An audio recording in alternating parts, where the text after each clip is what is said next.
I was born in 94. I'm actually part of the smallest cohort of Bulgarian babies ever. We had hyperinflation, so over 800% inflation. And when my mother was pregnant with me, she would frequently get stopped on the street by random strangers who would say, like, how could you be pregnant at a time like this? What are you going to feed your baby?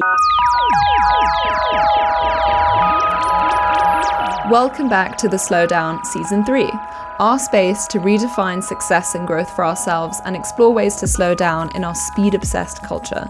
I'm so happy to be back here at Brazen Studios in London Bridge and very excited to share that we have a sponsor for this season. It was really important to me that if a brand did get involved, that it would feel much more like a collaborative partnership, and that is exactly what I have found in Clue. If you don't know already, Clue is a female-founded period and cycle tracking app that helps you understand yourself better. It's an app I use daily, and the topic of work and cycles, somatic wisdom, connecting back to ourselves has been such a huge topic on this podcast already that it was the perfect fit.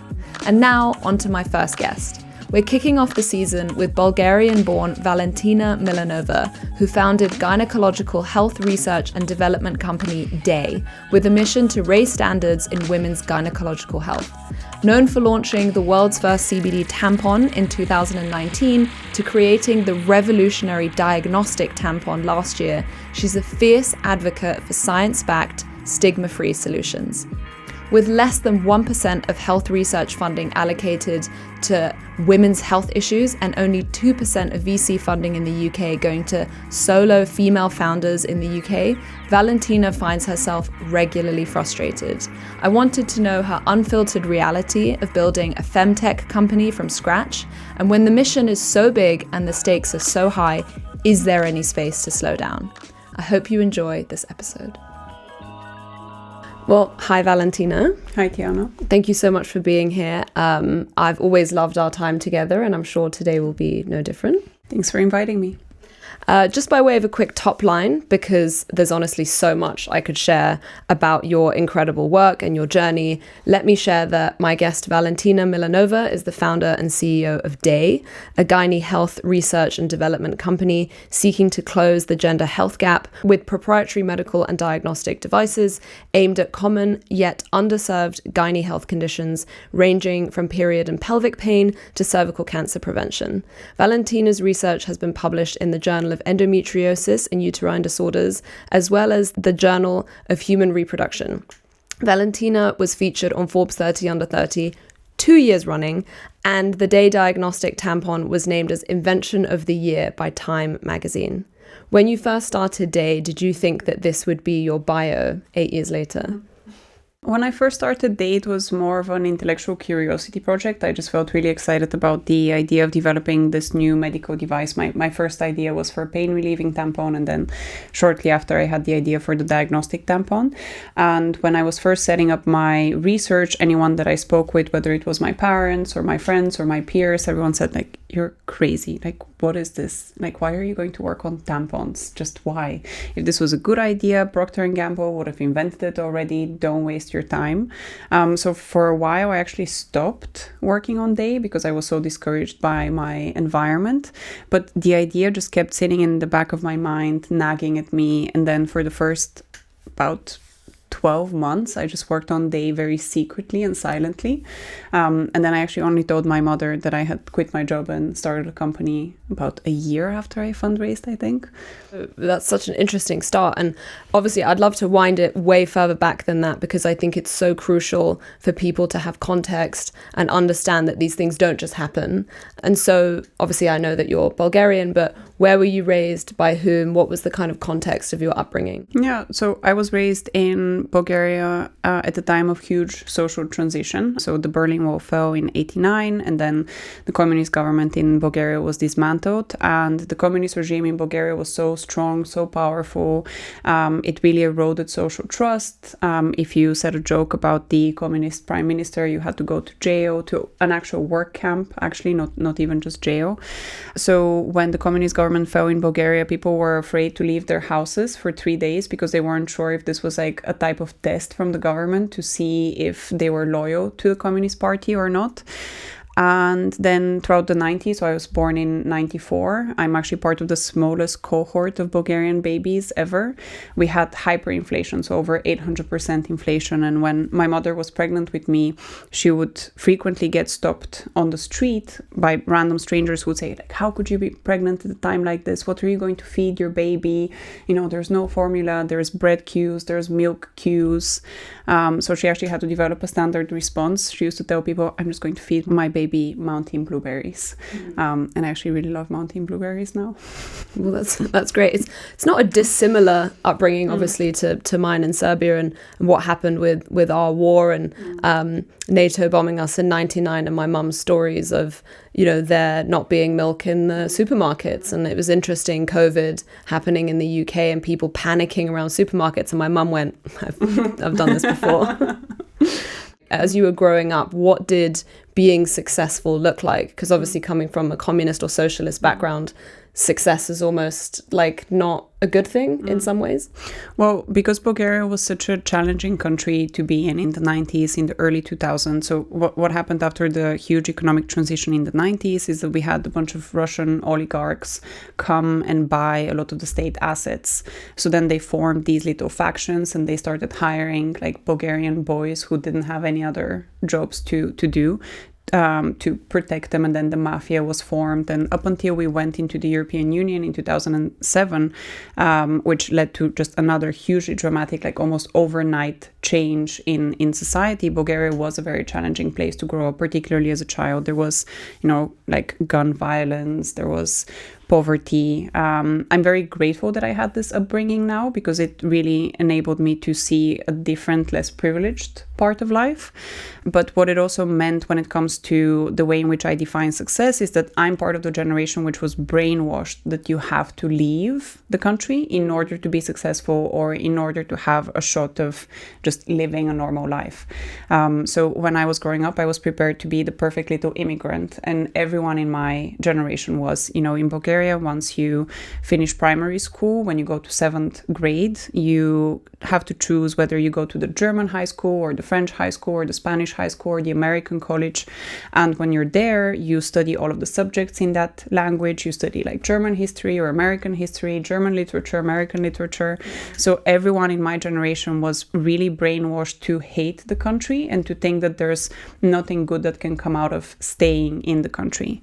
And then during COVID, a really exciting thing happened, which is that people came back to Bulgaria for what they thought was going to be 2 weeks or 4 weeks, and they discovered how the country had changed. And I think a lot of us were also starting to realize the disillusionment from the immigrant life, particularly, you know, in countries like the UK, Germany, the US. There is, less so in the US, but particularly in the UK, there's a lot of negative sentiments, particularly around Bulgarians and Romanians, because, you know, we're coming here to steal your jobs, as Nigel Farage told us. So yeah, now there's a lot of people that are coming back, and I'm part of these people. But when I was growing up, success was defined as just leave as soon as you can. Wow, it's so interesting. And, you know, when you set up Daye, you set it up originally in the UK with its like offices here in South London, and now your operation is much more in Bulgaria, or like what, I don't know what the percentage breakdown is between the London Bulgarian operation, but could you speak more into why you ended up maybe shifting more of the workforce there? Yeah, it was very accidental. My whole moving to the UK was very accidental. I accidentally found a university online, literally by Googling, which offered me a scholarship, which is how I was able to afford to study in the UK. And then as a result of that, I had my first jobs in the UK. So it's really where I built my professional network. But then after Brexit, having a physical products company, having manufacturing, having a global supply chain centered in the UK became incredibly challenging. We constantly had pieces of our supply chain get stuck at customs for way too long. And the official advice from the government at that time was, if you want to trade with Europe, then set up a European company. So I took that advice to heart, and we set up our subsidiary in Bulgaria. And we still have our operations in London, but Daye is very much a global company now. You know, we have an office in New Mumbai, we have team members in the US. In Bulgaria, we set up our manufacturing, and through that, I discovered how great the local talent was. Again, because it coincided with this period of a lot of Bulgarians were moving back home from, having really fancy, interesting jobs in London, in New York. Post-COVID, they had come back to Bulgaria. So all of a sudden, I had this incredible untapped talent pool that I could jump into. And now we have about 70% of our operations in Bulgaria, and then very country-specific roles in the UK, US, and we have incredible engineers in New Mumbai. Yeah, it's so interesting. This kind of people are very much returning a lot to their country's lower price of living, closer to family, all of these different things. You mentioned education, obviously, and I'm flip-flopping around in the timeline, but getting back to your sort of school days as a young girl in Bulgaria, there's a great story that you have, and so I wanted to give you the prompt and you could tell the story, which is school and your first period. Yeah. I had my first period when I was really young, strangely young. So I was 9 years old. And at that time, it was very unusual for girls to start their menstrual bleed so young. Now it's less unusual. It's becoming more common. And when I was in school, I didn't really know how to manage my period. Because I had it so young, no one had a conversation with me about what to expect and, how to apply a pad on my underwear, etc. So I would bleed through my trousers, I would bleed through my jeans, and my school very fortunately had white plastic chairs, so I used to live in constant fear of standing up and seeing that I had bled all over the white plastic chair. But when I had my period so young, it was like 3-4 years until other girls from my grade had started menstruating. So I had a lot of time to build up expertise and know-how. So by the time that the other girls in my school started their periods, I knew all of the tips and knew all of the tricks and was very eager to make sure that they didn't have the same experiences as I did. So I think it kind of planted the original seed. And then you went on to study business and law at university.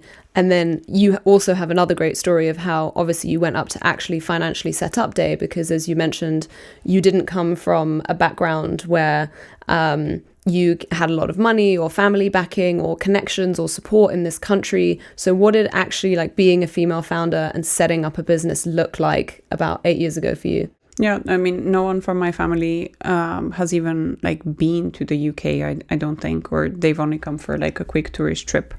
I initially used my salary from my full-time job and a couple of credit cards. So I was very fortunate that I discovered a hack in the system, which is that the Bulgarian banking system and the UK banking system don't have a shared credit rating. Mm-hmm. So I could take out credit cards in Bulgaria, take out credit cards in the UK and use them both, which allowed me to finance the initial product development, the initial clinical trials, the initial IP filings, because there wasn't funding available and there still isn't. It's one of the biggest challenges within the gynecological health space. There's an overwhelming lack of both public and private funding for innovation. But the way in which I justified that to myself is I was thinking, okay, well, I'm spending on these credit cards about as much as I would spend for an MBA. I'm kind of getting an MBA through experience. So whatever happens, even if I have to wash dishes for the rest of my life, I'll be able to pay this off. Wow, and it paid off. Yeah. I suppose. I mean, it definitely wasn't an immediate thing because, I mean, No. Very quickly after, you set everything up 2019, ready to launch, first 100 customers, super, super important, and then COVID happens. Mm-hmm. What was the reality of those first few months of actually like going to market as a to-consumer business during COVID? Yeah, it was horrendous. So at the end of 2019, we started our alpha testing program. So we had a small number of subscribers. And then in March 2020, we had the most perfect of timings ever. We opened up our subscriptions to everyone who wanted it. And we started growing really quickly. But at the same time, we also had I think it was one of the first COVID outbreaks in the UK because it was at the end of February. And all of a sudden, I had a team of about 20 people in the UK and people just stopped coming to work. They stopped engaging online. They completely disengaged. Everything completely shut down. People were worried to come into production because of all of the information in the media. We didn't know what COVID was. We didn't know if it was a super, super serious disease. And there was all of these news articles about how there's a shortage of beds in hospitals, and different people from the team started going to different places in the UK to try and make sure that there will be a hospital bed for them there. It was just horrendous. And then from this initial outbreak that we had within the company, people went home and they infected their parents and grandparents. So all of a sudden we had this horrendous period of about 3 months where parents or grandparents of my very small team at that time just kept passing away. So it was hugely emotionally traumatic. And I, at the same time, had to figure out, okay, how do I make sure that this company doesn't just end here and now, not just from a production perspective, but I also had to fundraise at the same time, because we fundraised in late 2018, early 2019. We did a bit of a merged round, and the summer of 2020 was when we were scheduled to fundraise again. So we were going to run out of money if I didn't find a way to massively cut our costs and also find new financing. So it was the toughest time of my life by far. We had a production space in the biscuit factory here in South London. We still have our office here. So I moved in so that I could be next to the machines. I was, running the machines, folding boxes, picking and packing, doing everything. Like literally my fingers were bleeding. And then I called 2 really good friends of mine from Bulgaria that I grew up with. And I said, like, I think this is going to be the end of my business unless you're able to come and help me. And both of them quit the jobs that they had and literally moved in with me in the biscuit factory in South London. And we started kind of gradually overcoming what was the worst time. But just to dig deeper a little bit into this period, it was so challenging to have to put people on furlough so that we could save costs, while at the same time, these people are stuck at home. Their job could potentially be a distraction, but I'm taking that distraction away and doing it while they're in a huge time of family crisis, because they're losing their dad, they're losing their mother. It was the worst possible challenge I faced. And then my own father passed away in May, very unexpectedly, not through COVID, in a freak elevator accident. So yeah, just I couldn't process anything. I actually, until very recently, couldn't even scroll back on my phone, on my iPhone photos. 2020, whenever I was scrolling back through my photos, I couldn't look at any memories because it was just so triggering. But I worked with a therapist all throughout that time, and she really helped me process the challenges. But yeah, we made it on the other end. I'm very grateful. We were very lucky, but what a horrible time. Yeah, it's interesting you mentioned the when you process stuff, because I've found as well that if you don't in any way try to process it in the moment, it will catch up with you later. Do you feel like that grief landed for you like later, or were you able to still manage it somehow in the moment? Partially in the moment, partially later, because I was sleeping maybe 4 hours a night max on this like tiny little sofa. It was our office sofa. And it was just every day there was a new challenge. Every day the wrapping machine would break, or we would get a surge in our subscriber numbers and I would have to fold more boxes. Or, at the same time, we also struck our first retail partnership. We went into Planet Organic, and I had to find a way to stock all of the different Planet Organic shops by myself. So I had to like rent a bus and drive around London. So every day there was another challenge. And then when my dad passed away, I had to start looking after my little brother because he was living with my dad. So all of a sudden he moved to London with me, and I had yet another distraction, yet another responsibility. So I didn't have physically the time. But I never experienced depression in my life until my dad passed away. And then for the first time in my life, and I'm very embarrassed that I used to not feel as much empathy as I can now for the experience of depression. For 6 months, all I could think about was just obsessive suicidal thoughts. Like, sorry, should have said maybe trigger warning. All I could think about was, okay, am I like at the toe enough story to jump off and kill myself. Like, is this bus moving fast enough? And that's when I connected with my therapist and was like, okay, we need help. I need structure. I need to like work through all of these different things, and I need to be there for my team. But yeah, horrendous time. What was she able to help you with? Like, what kind of structure could she provide you with? What was the like key thing that maybe made quite a lot of difference? The key thing was just working through all of these very traumatic episodes that had happened to me and had happened to other members of the Daye team, and just figuring out how can I, because you have so much responsibility as the founder of a company. You convince people to join you on this super turbulent journey where you have nothing but ambiguity. Nothing is promised. Everything is going to be super challenging. And I always took this responsibility very closely to heart.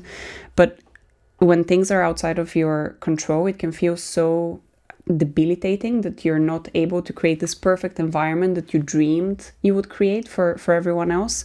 So that was the most important thing that I worked with my therapist. We actually started with, okay, how can I help the Daye team heal their trauma? Like, how do we started doing 4-day weeks during COVID in order to just have some measures that would make the team feel better and ensure that they have time to be with their families and look after themselves. And then once I felt that the team was in a better place and the company was a bit more stable, I could open up the whole Pandora's box of you. Because I also wasn't very close with my dad. So it's very challenging, I think, to lose a parent that you have so many unfinished conversations with. And you always think to yourself like, oh, that last conversation we could have had and it would have been so revelatory and we would have made peace with each other. But yeah, that's also another illusion, I think. I mean, there's one of the conversations that I always have with you when we meet up that I'm always amazed by is the amount of work that you do as a female founder. And this episode during COVID and all of these things that seem to layer on top of one another feels like, an extreme, unique case of what might be happening given that there was a global pandemic and the unlikeliness of all of this stuff. But the reality, I think, is that you face challenges and struggles all the time. And I think, firstly, your work exists at this nexus of double underfunding, where it's you're underfunded as a female founder, underfunded gynecological health research. And so I was hoping you could paint a picture of then maybe the following few years as a founder. I don't want to kind of glamorize like the founder hustle or struggle, but I just want people to get a sense of what the day-to-day was like once that kind of initial COVID period ended, because there were so many other kind of challenges and things. Constant challenges. And I actually feel really strongly about de-glamorizing the founder experience, because when I first became an entrepreneur in the UK, I used to go to these founder meetups in London, and it really hurt my mental health because I would go there with like a laundry list of all of the issues in my company and expect that other people would also go to a founder meetup with the laundry list of the issues in their company. But in the UK in particular, entrepreneurial culture is very toxic in the sense that all that people can talk about, it seems, is their successes and how, their fundraise only took them 2 weeks and it took them 6 months to get to 10 million annual recurrent revenue, and everything's going amazing and my team are fantastic and my investors love me. And that is, in my experience, when I've actually gotten to know the reality of not just my own business, but other businesses, never the case. It is always super messy. And I wish more entrepreneurs were more candid about that, because otherwise, when you're not aware that every company early stage is super messy, you think there's something wrong with you, or you think you're not taking the right measures. And that can be really damaging for particularly early stage or first time founders. But the issue with Daye, beyond the central issue, which is the underfunding, is that I created a very complex business. So the gynecological health space requires a lot of really complex solutions. And I think because of the way that I was raised and just my personality, I don't like to do things half-assed. When I see that there's something that's wrong, I really want to dig deep into the issue and find the genuine problem. So Daye is a company that operates in 3 regulated markets, the UK, the US, the EU. So we need regulatory approvals across these 3 categories. Daye is a company that builds and designs its own medical and diagnostic devices, which means that we have to have design engineering, we have to have machine manufacturing, in-house production, and then we also run our own clinical trials. So that is why my day-to-day is so intense. I'm also a single founder, that also contributes. So I'd say that my experience of entrepreneurship is just unusually complex, partially because of the consequences of my own actions, and partially because the industry is so under-innovated in. There's so many deep problems to solve for, and I wouldn't want my legacy with Daye to be one of like, oh, well, I kind of tried. I gave it a go. I want to feel in my heart of hearts that I've given it everything that I possibly could have. And if it doesn't work, it doesn't work. But I wouldn't feel calm with myself if I didn't fully look at every single problem that we have in gynecological health and try and resolve it. This season of The Slowdown is brought to you by Clue, the period and cycle tracking app that goes deeper than dates on a calendar. I talk a lot on this podcast about somatic wisdom and tuning into the signals from your body, and that really starts with understanding your cycle better. Clue is an essential part of my daily routine, not just knowing when my period is coming, but knowing what phase of my cycle I'm in, how I'm feeling, my energy, my sleep, and now I use it in the trying to conceive mode. If you've ever felt like your body was trying to tell you something but you weren't quite sure what, this is where Clue comes in. It's science-backed, inclusive, and totally ad-free, so that you can reclaim your rhythm one insight at a time. And especially for the Slowdown listeners, Clue is offering a 75% discount code on their annual Clue Plus subscription via their website. To redeem this, go to helloclue.com and enter the code SLOWDOWN at checkout. That's SLOWDOWN, one word. I'll also attach the direct link with the discount already embedded in the show notes. So download Clue today and start making space for the signals your body's been sending all along. I think another unique problem is that a male founder wouldn't typically be asked if they even have a degree in the topic that they're trying to start a business in. But I think as a female founder, a lot of people have asked you, what are your expertise in gynecology? And still happens to this day. Like I have, I think, 8 published papers in gynecological health research. Still to this day, first question I get, so what is your background? How come you came up with this company?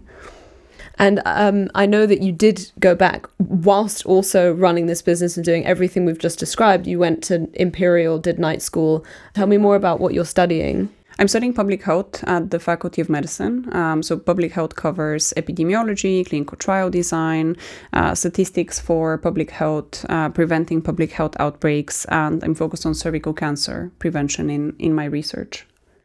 And so let's dive into some of that research. What were some of the most shocking truths that you uncovered whilst researching this field?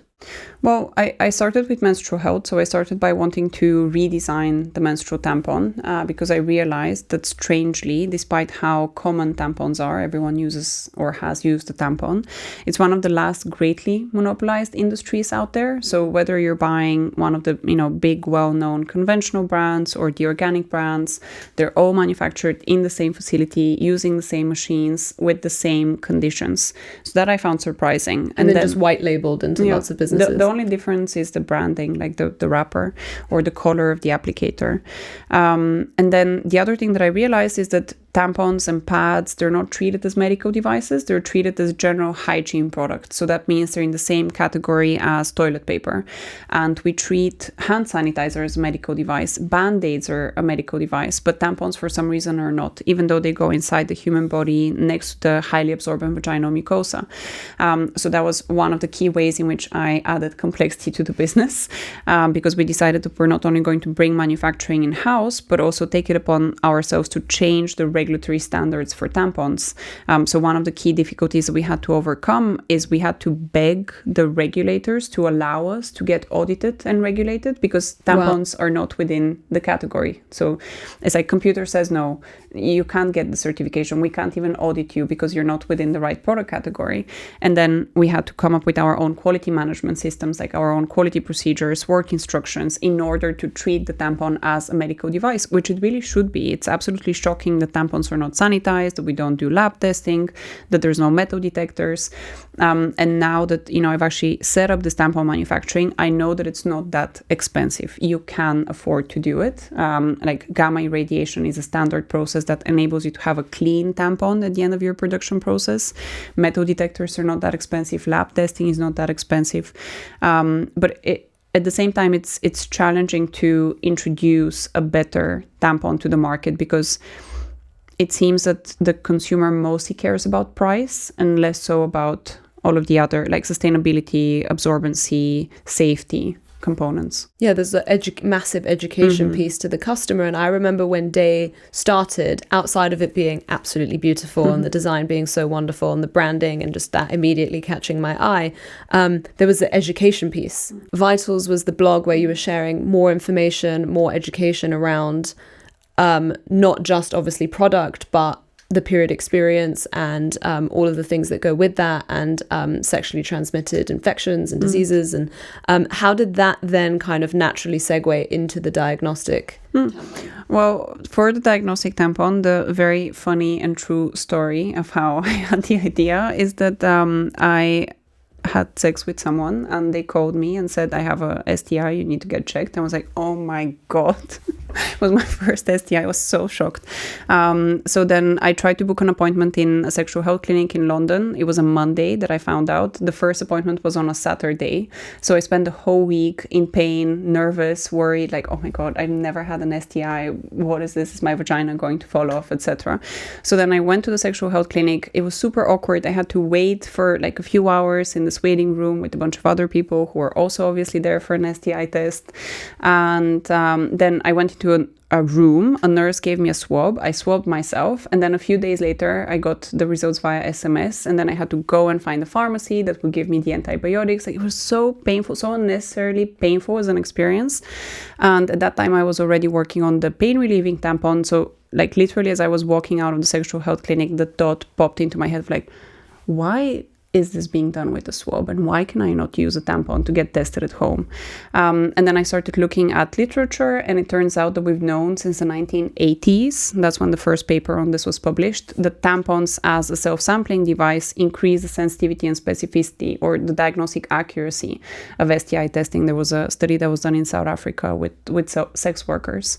And then we designed our diagnostic tampon process and ran clinical trials, and now it's on the market. And what's the process now? So like what happens if I was to get the diagnostic tampon? So you order it online, or you pick it up from a place like Boots. You then go home, you use a tampon on your sofa, as you normally would. You take it out, you place it in a pouch, and then you drop it off in a red postal box outside of your house, and then you get the results online a few days later. And if you do test positive, you get a 30-minute complimentary phone call from one of our sexual health nurses, who are trained to be very empathetic, and they're trained on the latest clinical standards. And then you can get prescription treatments delivered to your door if you need any prescription treatments, so that it's not such an invasive and painful process. Yeah. And there's, so much of this whole field is also shame and embarrassment, and trying to figure out kinder ways around that is so important. And you've also discovered that this diagnostic tampon could be used for other things. Where's the research at with that? Yeah, so we've completed our clinical trials, and they're published now in the Journal of Clinical Microbiology and BMC Women's Health. And what we were able to demonstrate is that for cervical cancer prevention, you can use the tampon as well. And it again offers the same advantages around convenience, increased diagnostic accuracy, higher acceptability, particularly amongst underserved patient populations. So some of our clinical trials were with people who had never used a tampon before, with South Asian populations, with Muslim populations who don't engage with cervical cancer screening programs.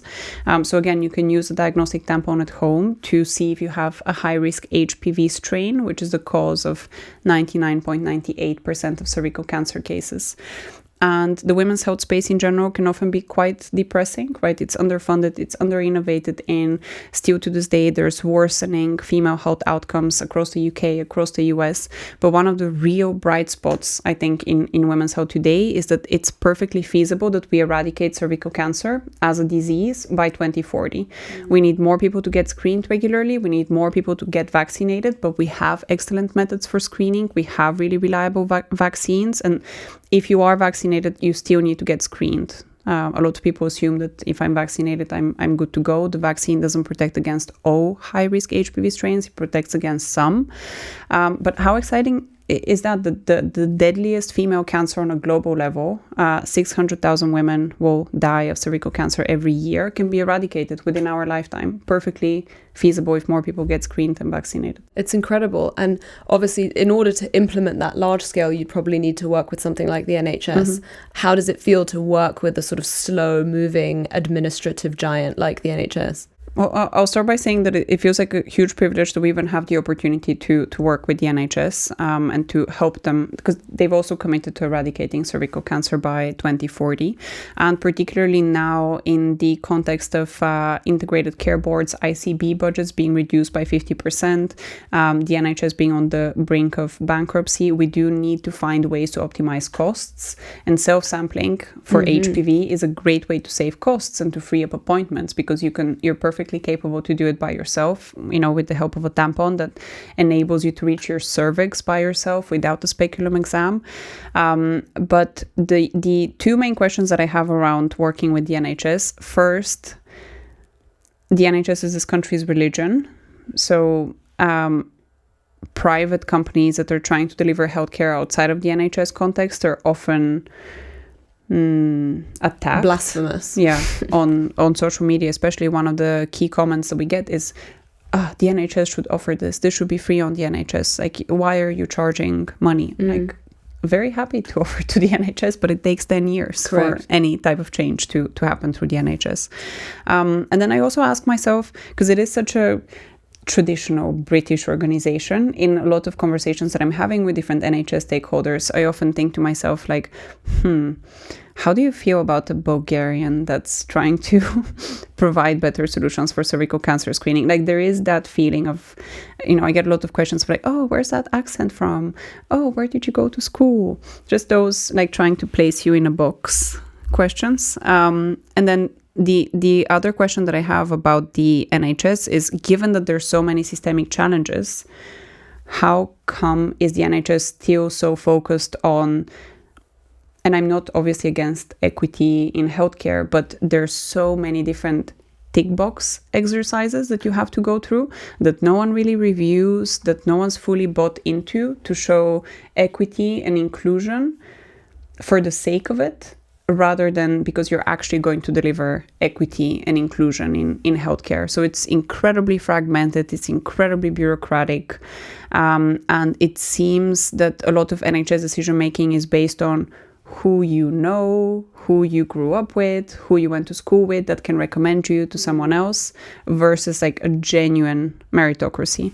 So I'm really curious to see what Keir Starmer does with his NHS reforms. It's such an interesting field, obviously, because there's such a dichotomy between those two worlds, the fast-paced startup world, as you're saying, where you're trying to get solutions to people, but they have to be paid for, versus trying to get into the NHS, and you're trying very hard, it sounds like. No, we're working with the NHS now, but it's a slow process. Obviously, we've spoken about how intense it is to be a female founder doing all of these things. Are there any solutions or ways that you've found to create more space for yourself recently? Has there been a way that you've been able to take some or any of that responsibility off your shoulders? Some of the absolute musts, I think, if you're an entrepreneur, is to create a system around you that encourages reflection. So I believe it's absolutely a must, even though it's expensive and it's costly, to have a therapist and to have a professional coach, especially if you're going to be a single founder. But even if you're not a single founder, your life moves at such an incredibly fast pace. You never have time for reflection, and that really robs you from the ability to look back, look forward, and make high impact strategic decisions. So I actually started therapy really early. I was 18 when I first started therapy, and then I stopped when I was 22, and then I started again in COVID. And now recently my therapist has fired me, and I really miss her because she said I don't think we should continue. This is you've had enough.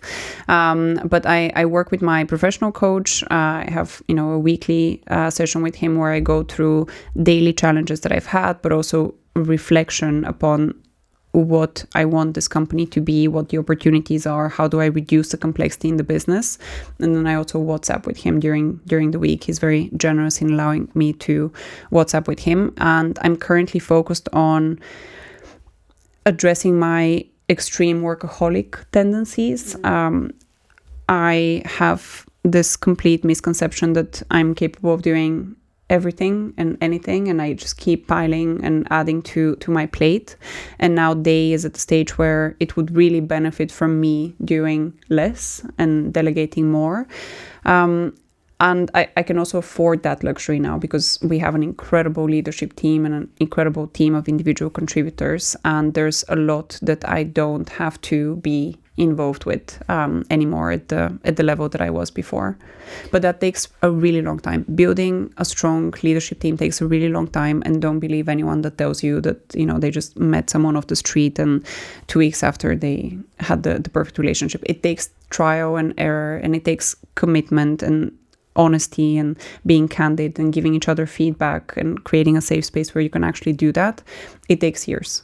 Would you say that hiring and building a team is maybe the hardest part of your business?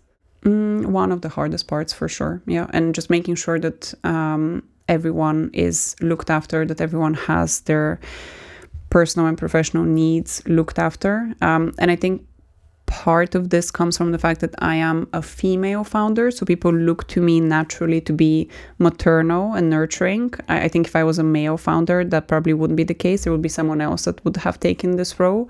But because I am a female founder, people do look to me a lot for that maternal nurturing component of management, which can be quite hard. That can be quite mentally draining. I was going to say, how do you do both? How do you both be the leader and the visionary and the hard on people, pushing them to be better, but then also be the shoulder to cry on or the person to come to if you're looking for, more time off for family issues or something like that? It's very challenging. I'm laughing because literally last week I was having this conversation in one of my weekly syncs with one of our design engineers. The most important manager trait, in my opinion, is consistency. I think the worst managers are those that love bomb you 1 second and then tell you that you've done an absolutely terrible job. So what I strive to be is consistent. So I strive to have consistent values on the basis of which I make consistent decisions. But it is so hard to be both the bad cop and the good cop. I haven't cracked that. I haven't figured it out. And mostly, I really have to be both because no one else wants to be the bad cop, right? It's a very unattractive role. And then I can't only be the bad cop because then people will become very demotivated. I need to also set the vision and inspire people to deliver on that vision. So I haven't cracked that code. Yeah, it's a lot to try and do all in one go. Another part of being a female founder is obviously being a woman, literally in that sense, and you also have a period. What is your relationship with your period like? Are you aware of your phases? Is that something that you think about when it comes to work? It's been really helpful for me to arrange my routines and my calendar around my cycle. And I think people often really misunderstand what cycle syncing means. So it doesn't mean that before your menstruation and during your menstruation you take all of your meetings from bed. For me, what it means is, there's different seeds that I eat, like poppy seeds, etc., sunflower seeds, in the different stages of my cycle. And I have found this to be one of the most incredible interventions, seed cycling, for overall hormonal health and for lowering the intensity of the pre-PMS and post-PMS hormonal changes, or at least the way in which they impact me. And I also tweak my workouts around my menstrual cycle. So I know that, during ovulation, but then also on the second and third day of my menstrual cycle, I have the most physical strength. So it's when I try and do the most progressive overload when I'm doing weightlifting. And then in the few days before my cycle, I do gentler exercises, or I just push myself less in the gym. I'll do fewer reps. I do a lot of sauna and a lot of cold plunging, which I just do it throughout my cycle. And I found that to be one of the most helpful interventions for stress management. It's just the high is so incredible from going from the sauna to the cold plunge and then back again a few times. It makes me feel like someone has taken a microfiber towel to all of my individual cells and like polished them. Tell me again about this. Which seeds should I eat? When? What's the order of things? Everyone should Google seed cycling. There's a lot of really strong clinical evidence. So it's a holistic measure that actually has clinical evidence behind it. It's actually my husband that manages this for me. So because he makes me breakfast, so he adds it to my breakfast. So I'm not sure what Does he the have a exact calendar order. with your cycles, so he knows? He does. Bless him. Yeah, he's the best. Oh, he really is. But it's poppy seeds, sunflower seeds, pumpkin seeds, and flax seeds, and then you alternate which ones you take up until ovulation and then after ovulation, and you just need like 1 spoonful a day. Super interesting. We mentioned there your partner. Why do you think it's important for men to know more about these things? Because I think the conversation is spreading among women, but why is it important for men to also hear what we've been talking about? Oh, women's health is human health. We can't have healthy societies or healthy economies if over half of the population is stuck at home with a hot water bottle or drops out of their career because of unmanaged menopause symptoms. Women are graduating from universities at higher rates than men. We tend to have higher grades at universities. And then for our first jobs up until our first child, we tend to be better compensated than men, and we tend to progress faster. So women are an incredible asset to society, which is currently put to one side. And until we have modern medicine fully understand how to diagnose and how to treat the female physiology, we're not fully taking advantage of the incredible resource that we have in the face of women in society. So I see women's health not just as a feminist issue or a healthcare issue, it's a societal and economic issue. Great answer. Yeah. How do you find ways to slow down in your day-to-day? Do you have any tools if there's a particularly anxiety-inducing thing about to happen, if there's a big meeting about to happen or something? Do you have any tools, tips, tricks that you've maybe picked up from therapy or elsewhere that you do on a micro level in your day-to-day? Yeah, well, at this stage, this company has faced so many issues, and I have personally faced so many issues that it really takes a lot to get me out of my equilibrium. But I have a reminder on my phone. I have a little alarm that goes off 4 times a day to do a parasympathetic sigh. Do you know what that is? It's like the simplest routine ever.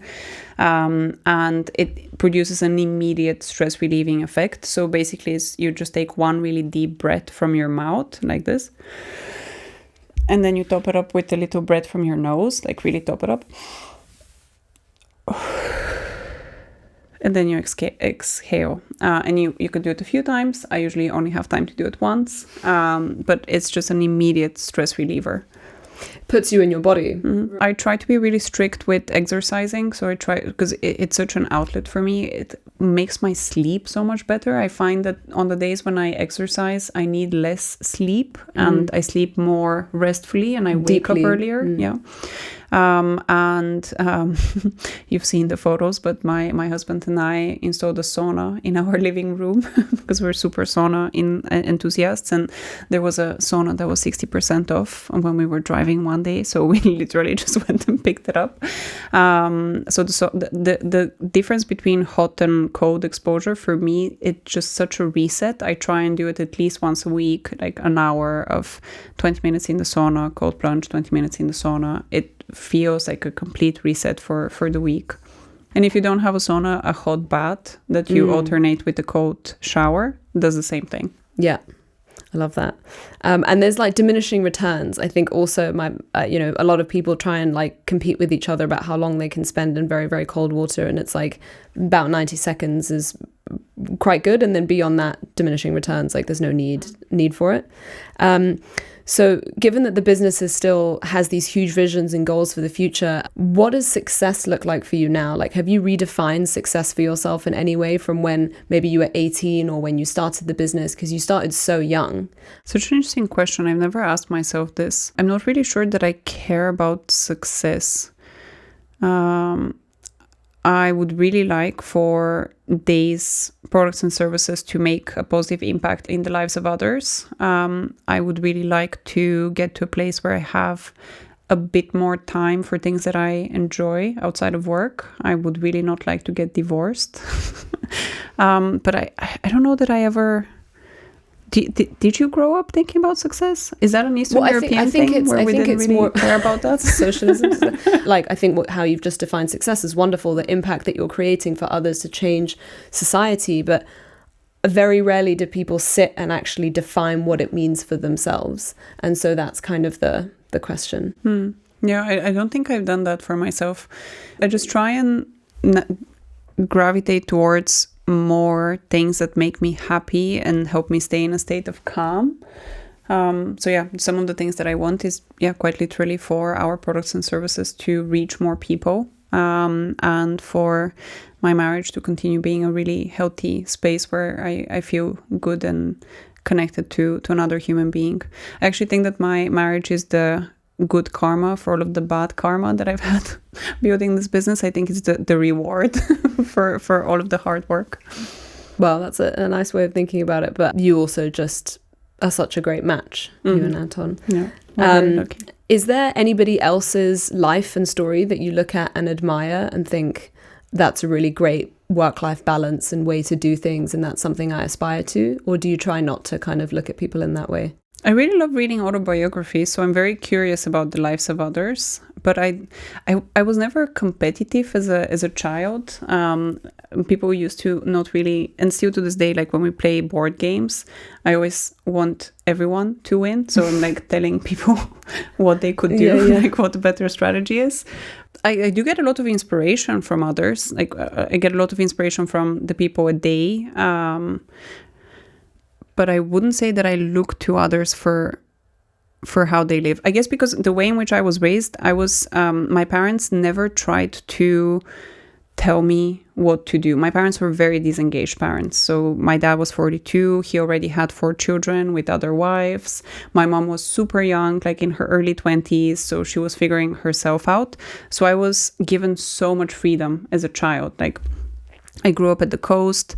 I would pack my own bags, and my dad would give me like a wad of cash, and that's the money that I had to manage for the whole summer. And like I was 6 when this would happen, and I lived with these Roma families because they had trucks outside of our house, and we would like ride wild horses and have potato soup and things like that. So, and still to this day, like my mother is very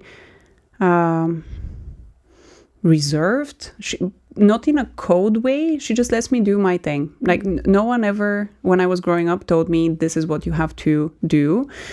Other than my grandparents, they had really high expectations, as every good Bulgarian communist did.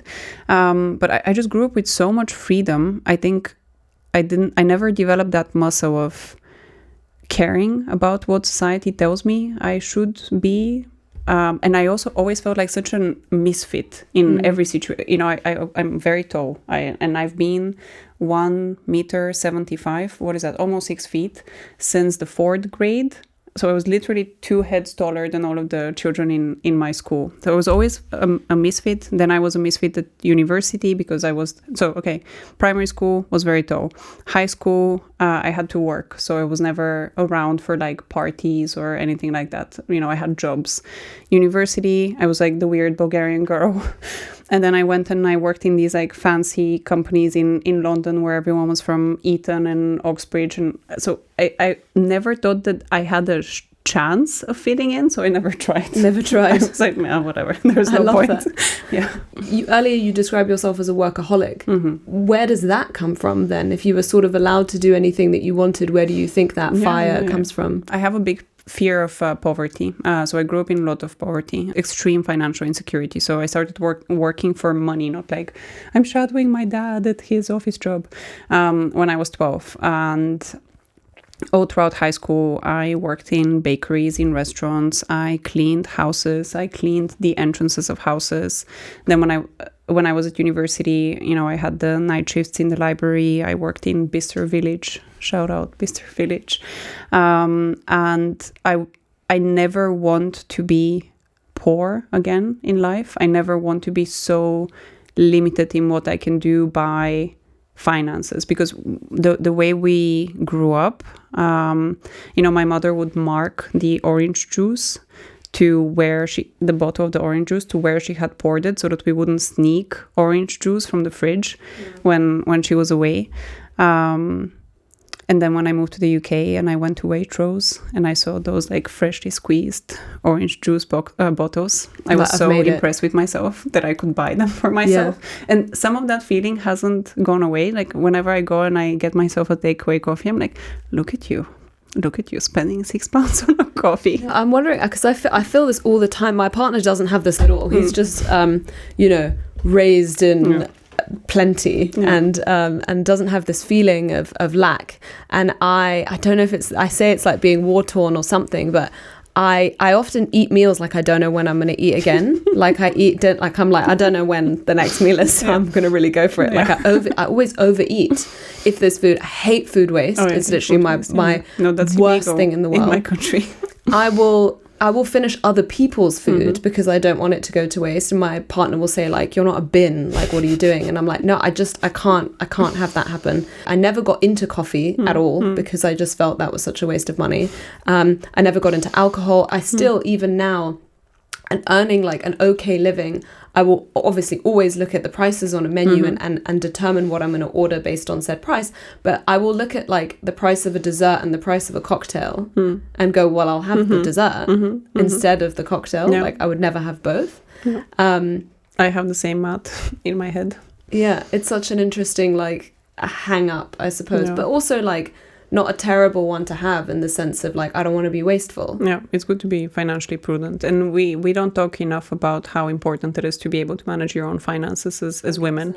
It always shocks me that like we know who does your nails, like you and I have very different conversations, but with my usual friends, I know who does their eyebrows, I know who does their hair, like I know where they go for laser hair removal, but I know nothing about their financial investment strategy. So I started doing this with my female friends, where I would like bring up finances specifically because I think we should talk about this more, and everyone was completely outraged, like, oh, that's not, why are you bringing this up? That's not something we should talk about.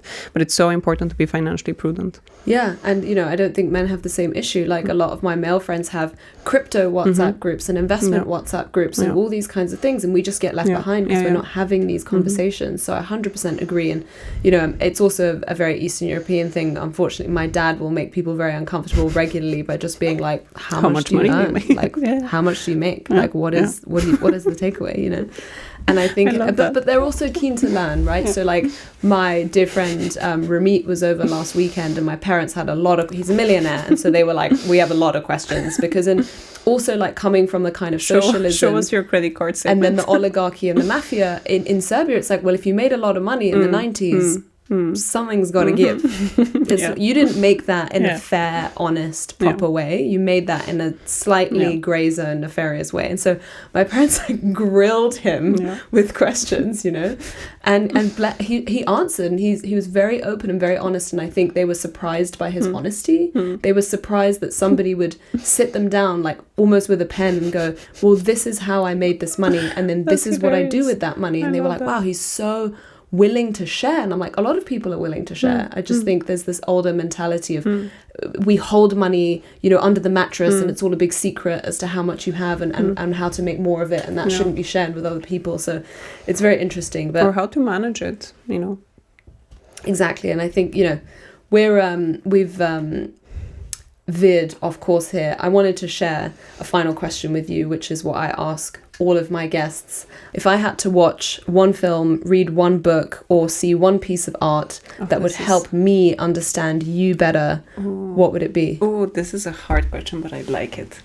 Book from East of the West, Miroslav Penkov. Hopefully it's in English, so you're not going to need to translate it. It's this Bulgarian who moved to the US and is a university professor in the US and published just an incredibly beautiful book of short stories about life in Bulgaria, but also life in the Balkans. So he talks about the war in Serbia and Kosovo. And actually, I learned a lot about Balkan history from reading his book. So East of the West, absolutely love that book. Movie. Have you ever seen the Disney movie Anastasia? Yeah, of course. Love that film. Grew up with that film. Watched it nonstop. I still know all of the songs by heart. And piece of art. That's a hard one. You don't have to answer all three. It's more like pick a cultural thing that you think is interesting. Was it one of the three and I tried you to can answer it however. I mean, you're an overachiever by nature, so that makes total sense. Ophelia, but maybe? Yeah, I like Ophelia. Ophelia? Yeah, the feeling of just like floating. Like in the sea? Yeah. Is there a sea you prefer? The Bulgarian Sea is the best, where I grew up. Good, of course. Yeah, see, this is the thing. It's like I'm so tied to the Adriatic and that kind of sea, just warm, calm. You know, I'm going to Lisbon next week and everyone's like, oh, we want to live by the ocean. I'm like, I don't understand it. It's cold. It's huge waves. Like, I don't get it. It's too much salt. I don't follow. So, yeah, what you're used to is usually... Good. Well, thank you so much for your time. Thanks for having me. Winding and wonderful conversation that's gone in a lot of different directions. A lot more questions I could obviously ask you, but we'll stop there. Yeah, thank you. Thank you so much. Thank you for tuning in. This episode was hosted and created by me, Tiana Tambridge. It was produced by Whitney Rosenthal, with sound and video produced and recorded at Brazen Studios. Cover art and design by Natalia Ruhe, and the sponsor for this whole season is Clue. Please subscribe to The Slowdown to be notified of upcoming episodes, tell a friend, and leave a review, because it really helps a podcast like this get out there into the world. And remember, we're all heading to the same destination, and there is no prize for getting there early, so we might as well slow down.